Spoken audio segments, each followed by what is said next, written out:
Hey guys, what's going on? Welcome back to the video, and today we're going to be talking about burnout. So let's get straight to it. Burnouts happen if you overload too quickly. You have to keep in mind that this whole process of studying rigorously is a marathon, not a sprint. If you've never done it before, you can't really expect to pull it off your first try. Think of it like riding a bike. No one is born gifted to ride a bike, right? Everyone learns failure after failure how to ride a bike, and it pays off in the end after a lot of work.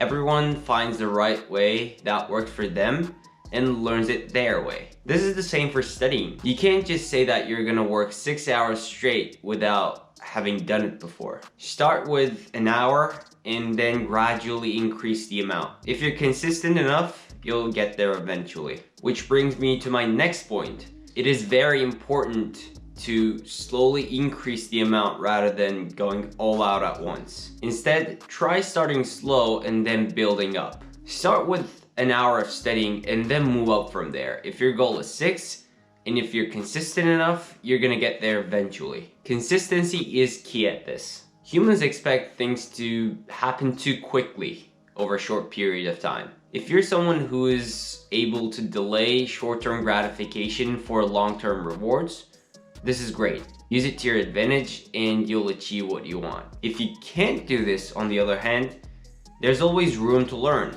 So try learning first and then move on with your goal. The thing is, you have to really embrace the whole process instead of just the end goal. Third, find your limit and stay as close to it as possible if you want to grind but not burn out. Everyone has a breaking point. Push your limits and find at what point you're going to break. This is the line you have to stay close to but under at all costs.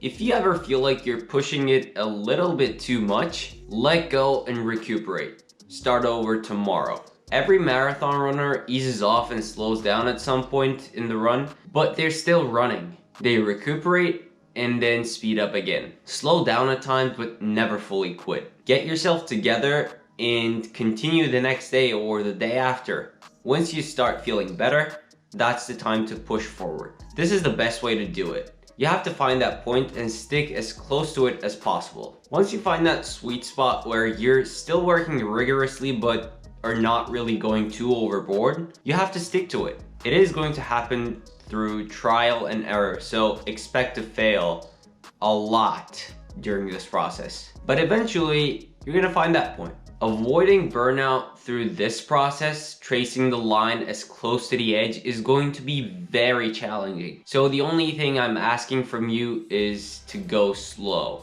If you take it slow, I promise you that you're gonna find it a lot easier to adjust and get to this point. So keep it slow and keep it gradual.